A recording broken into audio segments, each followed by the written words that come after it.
ಇವತ್ತು ಆಗಸ್ಟ್ 15, 2026 ನಮ್ಮ ದೇಶದಲ್ಲಿ 80ನೇ ಸ್ವಾತಂತ್ರ್ಯ ದಿನಾಚರಣೆ ಆಚರಣೆ ಮಾಡ್ತಾ ಇದ್ದೀವಿ.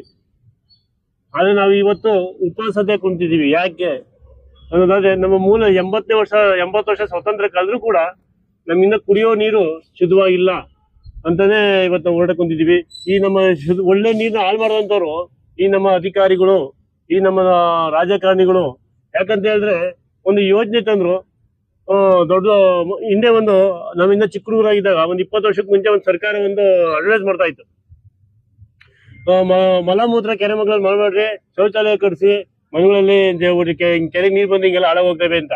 ಆದ್ರೆ ಇವತ್ತು ಚಿಕ್ಕ ತುಮಕೂರು ಕೆರೆ 9.5 ಲಕ್ಷ % ಮನುಷ್ಯನ ಮಲಮೂತ್ರ ನಿಂತಿದೆ. ನೀರಲ್ಲ, ಡೆಡ್ ವಾಟರ್, ಮನುಷ್ಯನ ಮಲಮೂತ್ರ ಚಿಕ್ಕ ತುಮಕೂರು ಕೆರೆಯಲ್ಲಿ ಇರೋದು. ದೊಡ್ಡ ತುಮಕೂರು ಕೆರೆಯಲ್ಲಿ 55,000% ಅಷ್ಟು ಮಲಮೂತ್ರ ಇದೆ. ಹಿಂದೆ ಸರ್ಕಾರ ಅಡ್ವರ್ಟೈಸ್ ಮಾಡ್ತಾ ಇತ್ತು, ಏನಂತ, ಮಲಮೂತ್ರ ಬಯಲು ಮಲ ಮುಕ್ತಗೊಳಿಸಿ ಶೌಚಾಲಯ ನಿರ್ಮಿಸಿ ಅಂತ ಹೇಳ್ಬಿಟ್ಟು. ಆದ್ರೆ ಇವತ್ತು ಕೆರೆಗಳಿಗೆ ಶೌಚಾಲಯ ನೀರು ತಂದು ಬಿಡ್ತಾ ಇದೆ. ಇದು ಯಾವ ರೀತಿಯಾದಂತ ಯೋಜನೆ? ಈ ಕೆರೆಗಳಿಗೆ ನಿರಂತರವಾಗಿ 8 ವರ್ಷದಿಂದ ನೀರು ಬರ್ತಾ ಇರೋದಕ್ಕೆ ಈ 5 ವರ್ಷದಿಂದ ನಾವು ಹೋರಾಟ ನಿರಂತರ ಮಾಡ್ತಾ ಇದ್ದೀವಿ. ಆದ್ರೆ ಪ್ರತಿ ವರ್ಷಕ್ಕೆ ಅಂಕಿಅಂಶಗಳ ಪ್ರಕಾರ ಕೊಳವೆ ಬಾವಿ ಒಂದೊಂದಾಗಿ ನಾಟ್ ಪೋರ್ಟಬಲ್ ಅಂತ ಬರ್ತಾ ಇದೆ, ಕುಡಿಯೋಕ್ಕೂ ಮತ್ತೆ ಬಳಸೋಕು. ಈಗ ಸರ್ಕಾರಿ ಯೋಜನೆಗಳು ಯಾವ ರೀತಿ ಇವೆ ಅಂತ ಹೇಳಿದ್ರೆ, ಈಗ ಈ ಯೋಜನೆಗಳಿಂದ ಕೆರೆಗಳು ನೀರು ತಗೊಂಬಂದ್ರು. ನೀರು ತಗೊಂಬಂದ್ರಿಂದ ಕೆರೆಗಳು ನೀರು ಹಾಳಾಗೋದ್ವು. ಈಗ 12 ಕೋಟಿ ರೂಪಾಯಿಯಲ್ಲಿ ಬೇರೆ ಪಂಚಾಯತ್ ನೀರು ತಂದ್ಕೊಡ್ತೀವಿ ಅಂತೇಳಿ ನಮ್ಗೆ ಆಶ್ವಾಸನೆ ಕೊಡ್ತಾ ಇದೆ, ಮತ್ತೆ ಕೆಲಸ ಮಾಡ್ತಾರೆ. ನಾವು ಕೇಳ್ತಾ ಇರೋದು, ಬೇರೆ ಪಂಚಾಯತ್ ತಂದ್ಕೊಂಡು ಎಷ್ಟು ದಿನ ಅಂತ ತಂದ್ಕೊಡಕ್ಕಾಗ್ತೈತೆ? ಅದರಿಂದ ಈಗ ದೊಡ್ಡಬಳ್ಳಾಪುರ ತಾಲೂಕಿನಲ್ಲಿ ಮನುಷ್ಯನ ಮಲಮೂತ್ರ ಡೈರೆಕ್ಟ್ ಆಗಿ ನೀವು ಕೆರೆ ಬಿಡ್ತಾ ಇದ್ದೀರಾ. ಭಾಷೆಗಳಲ್ಲಿ ಪಂಚಾಯತ್ ಇದೆ, ನೀವು ಮಲಮೂತ್ರ ಕೆರೆ ನೀರು ಬಿಡ್ತಾ ಇದ್ದೀರಾ ಮಲಮೂತ್ರನ. ಮತ್ತೆ ಕಾರ್ಖಾನೆಗಳ ರಾಸಾಯನಿಕ ಕೆರೆ ನೀರು ಬಿಡ್ತಾ ಇದ್ದೀರಾ, ಇವನ್ನೆಲ್ಲಾನು ಶುದ್ಧೀಕರಿಸಿ ಬಿಡಬೇಕು ಅಂತ ನಾವು ಕೇಳ್ತಾ ಇದೀವಿ. ಯಾಕಂತ ಹೇಳಿದ್ರೆ, ಇದೇ ರೀತಿ ಆದ್ರೆ ಬರೀ 8-9 ವರ್ಷದಲ್ಲಿ ಶಾಲಾಗೋಗಿದೆ. ಇವತ್ತು ದೊಡ್ಡ ತುಮಕೂರು ಪಂಚಾಯತಿಯಲ್ಲಿ 3 ವರ್ಷದಲ್ಲಿ 62 ಸಾವು ಆಗಿದೆ. 62 ಸಾವಲ್ಲಿ ಒಂದು 50ಕ್ಕೂ ಹೆಚ್ಚು ಸಾವು ಅಂಗಾಂಗ ವೈಫಲ್ಯದಿಂದ ಸತ್ತಿದೆ. ಕಿಡ್ನಿ ಫೇಲ್ಯೂರ್ ಆಗ್ಬೋದು, ಲಿವರ್ ಪ್ರಾಬ್ಲಮ್ ಆಗ್ಬೋದು, ಹಾರ್ಟ್ ಪ್ರಾಬ್ಲಮ್ ಆಗ್ಬೋದು, ಈ ತರ ಆಗಿ ಸಾಯ್ತಾ ಇದೀವಿ ನಾವು. ಇದೇ ರೀತಿಯಾಗಿ ಮುಂದಿನ ಒಂದು 8-10 ವರ್ಷ ಕಾಲ ಏನಾಗ್ಬೋದು, ರೋಗಗ್ರಸ್ತರು ಕೊಂಪೆ ಆಗ್ತೈತೆ. ಈಗ ನಾವಿಷ್ಟು ಕುಂತಿದ್ದೀವಿ ನಮ್ಮ ಪಂಚಾಯತಿಯವರು ಸಾಂಕೇತಿಕ ಒಂದು ಉಪ ಸತ್ಯಾಗ್ರಹಕ್ಕಿಂತ. ಇಲ್ಲಿ ಮುಂದಿನ 4-5 ವರ್ಷಕ್ಕೆ ಯಾರಿಗೆ ಏನಾದೈತೆ ನಮಗೆ ಗೊತ್ತಿರಲ್ಲ. ಯಾಕಂದ್ರೆ ನಾವು ಕುಡಿಯೋಂತ ನೀರು ಹಂಗಾಗಿದೆ. ನಾವು ಕುಡಿಯೋ ನೀರು ಶುದ್ಧವಾಗಿಲ್ಲ ಅಂದ್ರೆ ನಾವು ಯಾವ ರೀತಿ ಬದುಕ್ತೀವಿ ಅದೇ ಸರ್ಕಾರ ಯೋಚನೆ ಮಾಡ್ಬೇಕು. ಸರ್ಕಾರಿ ಅಧಿಕಾರಿಗಳು ಹೇಳ್ತಾರೆ, ಈ ಮಾದರ್ ತುಂಬಾ ಒಳ್ಳೆ ಹೋರಾಟ ಇದೆ, ನಾವು ಮಾಡ್ಕೊಡ್ತೀವಿ ಅಂತ. 4-5 ವರ್ಷದಿಂದ ಏನು ಹೋರಾಟ ಮಾಡ್ತಾ ಇದ್ದೀವಿ. ನಾವು ಪ್ರಥಮ ಹೋರಾಟ ಸ್ಟಾರ್ಟ್ ಮಾಡಿದ್ದು, ಚುನಾವಣೆ ಬಹಿಷ್ಕಾರ ಮಾಡ್ತೀವಿ, ಮತ್ತೆ ಸ್ವತಂತ್ರ ದಿನಾಚರಣೆ ದಿನ ಕಪ್ಪು ಬಾವುಟ ಆಡಿಸ್ತೀವಿ, ಮತ್ತೆ ಗಣರಾಜ್ಯೋತ್ಸವ ಕಪ್ಪು ಬಾವುಟ ಆಡಿಸ್ತೀವಿ ಅಂತ ಹೋರಾಟ ಶುರು ಮಾಡಿದ್ರು. ಅವತ್ತಿನ ಬಂದಂತ ಅಧಿಕಾರಿಗಳೆಲ್ಲ, ನಾವು ನೀವು ಒಳ್ಳೆ ಹೋರಾಟ ಮಾಡ್ತಾ ಇದ್ರೆ, ನಿಮ್ಮ ಮೂಲಭೂತ ಹಕ್ಕು, ನೀವು ಹೋರಾಟ ಮಾಡೋದ್ರಲ್ಲಿ ಅರ್ಥ ಇದೆ, ನಾವು ಸಮಸ್ಯೆ ಬಗೆಹರಿಸ್ತೀವಿ ಅಂತೇಳಿ ನಮ್ಮ ಹೋರಾಟನ ಅವತ್ತಿಗೆ ಒಂದು ಸಭೆ ಮಾಡಿ ಮಾಡ್ತಾ ಇದ್ರು, ನಿಲ್ಲಿಸ್ತಾ ಇದ್ರು. ಆದ್ರೆ ಈ ಹೋರಾಟದಲ್ಲಿ, ಇವತ್ತಿನ ಸ್ವತಂತ್ರ ದಿನಾಚರಣೆಯಲ್ಲಿ ನಾವು ಯಾವುದೇ ರೀತಿಯಾದ ಒಂದು ಹೆಜ್ಜೆ ಹಿಂದೆ ಇಟ್ಟಿದ್ದೀವಿ. ಯಾವುದೋ ಕಪ್ಪು ಬಾವುಟ ಆಡ್ಸೋದ್ರಿಂದ ನಾವು ಹಿಂದೆ ಇಟ್ಟಿದ್ದೀವಿ. ಯಾಕೆ ಅಂತ ಹೇಳಿದ್ರೆ, ನಾವು ಈ ದೇಶದ ಪ್ರಜೆಗಳಾಗಿ ನಮ್ಮ ದೇಶಕ್ಕೆ ನಾವೇ ಅವಮಾನ ಮಾಡಕ್ ಆಗಲ್ಲ ಅಂತ ಹೇಳ್ಬಿಟ್ಟು. ಆದ್ರೆ ಇದೇ ರೀತಿ ಏನಾದ್ರು ಮುಂದಿನ ಬರುವಂತ ಗಣರಾಜ್ಯೋತ್ಸವ ಜನವರಿ 26ಕ್ಕೆ ಏನಾದ್ರು ನಮ್ಗೆ STP ಘಟಕ ಏನಾದ್ರು ನೀವು ಪ್ರಾರಂಭ ಮಾಡಕ್ಕೆ ಮುಂದುವರಿಲಿಲ್ಲ ಅನ್ನೋದಾರೆ, ಕಡೆ ಪಕ್ಷ 4-5 ವರ್ಷದ ಹೋರಾಟ ಮಾಡ್ತಾ ಇದೀವಲ್ಲ, STP ಘಟಕಕ್ಕೆ ಒಂದು ಭೂಮಿ ಮಂಜೂರಾಗಿಲ್ಲ. ಒಂದು ಪಾಣಿ ತೋರಿಸ್ತೀವಿ ನೋಡೋಣ, ಇವತ್ತಿಗೂ ಒಂದು ಭೂಮಿ ಮಂಜೂರಾಗಿಲ್ಲ. ಇವ್ರು ಬಂದು 2 ತಿಂಗಳು ಮಾಡ್ತೀವಿ ಅಂತ ಹೇಳ್ತಾರೆ ಅಧಿಕಾರಿಗಳು, DC ಆಗಿರ್ಬೋದು, ತಹಶೀಲ್ದಾರ್ ಆಗಿರ್ಬೋದು, ಸಂಬಂಧಪಟ್ಟ ಅಧಿಕಾರಿಗಳು ಆಗಿರ್ಬೋದು.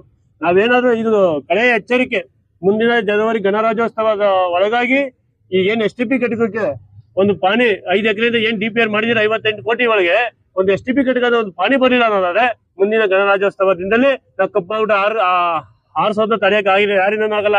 ಬರೀ ನೀವೇನೋ ಒಂದು 5 ಜನ ಇಲ್ಲಿ ಕುಂತಿರ್ಬೋದು, 5 ಜನ ಅರೆಸ್ಟ್ ಮಾಡ್ಕೊಂಡು ಕುಂಡಿಸ್ಬೋದು. ಆದ್ರೆ ಪ್ರತಿ ಮನೆ ಮೇಲೂ ಕೂಡ ನಾವು 2 ಪಂಚಾಯತಿ ಒಳಗೆ ಮುಂದಿನ ಗಣರಾಜ್ಯೋತ್ಸವಕ್ಕೆ ನಾವು ಕಪ್ಪು ಬಾವುಟ ಆರಿಸುವಂತ ಕೆಲಸ ಮಾಡ್ಬೇಕಾಗ್ತೈತೆ ಅಂತ ಈ ಮುಖಾಂತರ ನೇರವಾಗಿ ಸರ್ಕಾರಕ್ಕೆ ಮತ್ತೆ ಸಂಬಂಧಪಟ್ಟ ಅಧಿಕಾರಿಗೆ ಎಚ್ಚರಿಕೆ ಕೊಡ್ತಾ ಇದೀವಿ. ಇಲ್ಲೇನು 1000 ಕೋಟಿ ರೂಪಾಯಿ ನಮಗೆ ಕೇಳ್ತಾ ಇಲ್ಲ ಯೋಜನೆಗೆ, ಕೇವಲ 58 ಕೋಟಿ ಅಷ್ಟು ಮಾತ್ರ. ಇವತ್ತು 4,28,000 ಕೋಟಿ ನಮ್ಮ ರಾಜ್ಯದ ಬಜೆಟ್ ಇದೆ, 2026 ಬಜೆಟ್. ಆದ್ರೆ ಇವತ್ತು ನಾವು ಇಲ್ಲಿ ಈ ಯೋಜನೆ ಬೇಕಾಗಿರೋದು 58 ಕೋಟಿ. ಒಂದು ನದಿ ಉಳಿಗೋಸ್ಕರ, ಅರ್ಕಾವತಿ ನದಿ ಉಳಿಗೋಸ್ಕರ ಏನಾದ್ರು ಒಂದು ದುಡ್ಡು ಎತ್ತಿಲ್ಲ ಅನ್ನೋದಾದ್ರೆ, ಅಂತ ಸರ್ಕಾರ ನಮ್ಗೆ ಹೆಂಗ್ ಬೇಕು? ಅಂತ ಸರ್ಕಾರ, ಅಂತ ಅಧಿಕಾರಿಗಳು, ರಾಜಕಾರಣಿಗಳು ನಮ್ಗೆ ಹೆಂಗ್ ಬೇಕು?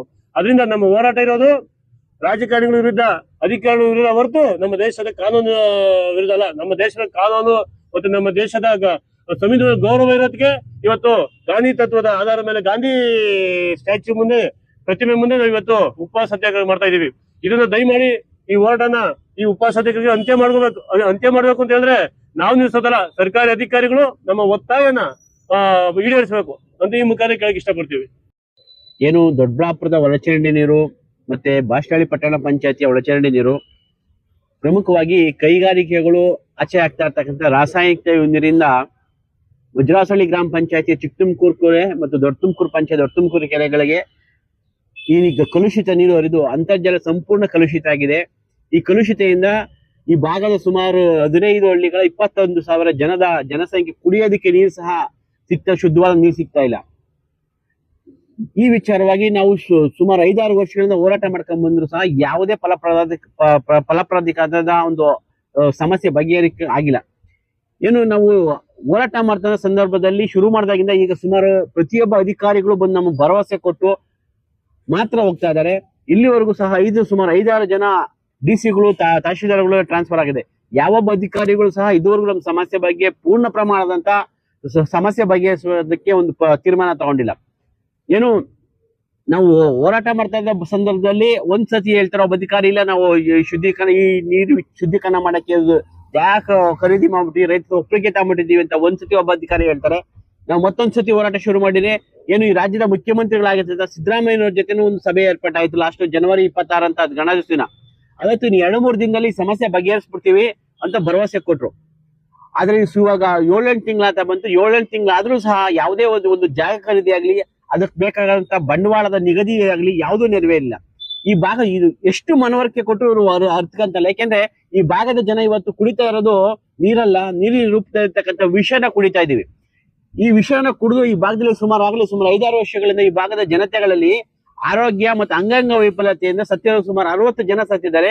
60 ಜನ ಸತ್ತಿರೋದು ಸುಮಾರು ನೈಸರ್ಗಿಕ ಸಾವಾಗಿರೋದು ಬರೀ 4-5 ಜನ. ಇನ್ನಷ್ಟು ಉಳಿದ ಜನ ಕ್ಯಾನ್ಸರ್, ಕಿಡ್ನಿ, ಲಿವರ್ ಡ್ಯಾಮೇಜು ಈ ತರ ಮಾರಣಾಂತಿಕ ಕಾಯಿಲೆಗಳಿಂದ ಸತ್ತಿದ್ದಾರೆ. ಇವೆಲ್ಲ ಮನವರಿಕೆ ಮಾಡಿಕೊಟ್ಟು ಸಹ ಬರೀ ಭರವಸೆ ಕೊಡೋದು, ನಾವು ಹೋರಾಟ ಮಾಡಿದ ಭರವಸೆ ಕೊಡೋದು, ಮತ್ತೆ ಆಶ್ವಾಸನೆ ಕೊಡೋದು, ಇದೇ ರೀತಿ ಆಗೋಗಿದೆ. ಈ ಸಮಸ್ಯೆಯ ಮೂಲ ಪರಿಹಾರಕ್ಕೆ ಇದುವರೆಗೂ ಯಾವುದೇ ಅಂತಿಮ ತೀರ್ಮಾನಕ್ಕೆ ಬಂದಿಲ್ಲ. ಈಗ ಮೊನ್ನೆ ಒಂದು ಸಭೆಯಲ್ಲಿ ಹೇಳ್ತಾರೆ, ಇಲ್ಲ ನಾವು ಸರ್ಕಾರದ ಜೊತೆ ಒಂದು ಜಾಗದ ನಿಗದಿ ಮಾಡ್ಬಿಟ್ಟಿದೀವಿ, ರೈತರ ಹತ್ರ ಮತ್ತೆ ಒಪ್ಪಿಗೆ ಪತ್ರ ತಗೊಂಡ್ಬಿಟ್ಟಿದೀವಿ, ಒಂದು ಬರೀ ಆಡಿಕೆ ಉತ್ತರ. ಎಲ್ಲಿ ಇದಕ್ಕೆ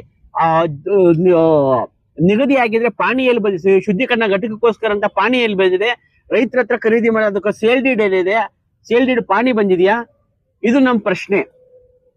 ಆ ಕಾರಣಕ್ಕೋಸ್ಕರ ಏನು ಈ ಹೋರಾಟದ ಅಂತಿಮ ಉದ್ದೇಶ ನಮಗೆ ಒಂದು ಈ ಕೊಳಚೆ ನೀರಿಗೆ ನಿರ್ಮೂಲನೆಗೆ ಒಂದು ವೈಜ್ಞಾನಿಕವಾದ ಶುದ್ಧೀಕರಣ ಘಟಕ ಬೇಕು. ಜೊತೆಗೆ ಈ ಭಾಗದ ಜನತೆಗೆ ದನಗಳಿಗೆ ಮತ್ತೆ ಬಳಸೋದಕ್ಕೆ ಕುಡಿಯಕ್ಕೆ ಒಂದು ಯೋಗ್ಯವಾದಂತ ನೀರು ಬೇಕು ಅನ್ನೋದು ನಮ್ಮ ಹೋರಾಟದ ಮೂಲ ಉದ್ದೇಶ. ಆ ವಿಚಾರವಾಗಿ ಇವತ್ತು ನಾವು ಸ್ವಾತಂತ್ರ್ಯ ದಿನಾಚರಣೆ ದಿನ ದೊಡ್ಡಬಳ್ಳಾಪುರದ ಗಾಂಧಿ ಪ್ರತಿಮೆ ಮುಂದೆ 1 ದಿನದ ಉಪ ಸತ್ಯಾಗ್ರಹ ಮಾಡ್ತಾ ಇದೀವಿ. ಮುಂದಿನ ದಿನಗಳಲ್ಲಿ ಈ ಸಮಸ್ಯೆಗೆ 15-20 ತಿಂಗಳೊಳಗಡೆ ಸಮಸ್ಯೆ ಬಗೆಹರಿಸಕ್ಕೆ ಪೂರ್ಣ ಪ್ರಮಾಣದ ತೀರ್ಮಾನ ಆಗದೆ ಹೋದ್ರೆ ನಾವು ಉಗ್ರ ಹೋರಾಟ ಮಾಡ್ಬೇಕಾಗುತ್ತೆ ಅಂತ ಈ ಸಭೆ ಮುಖಾಂತರ ಎಚ್ಚರಿಸ್ತಾ ಇದೀವಿ.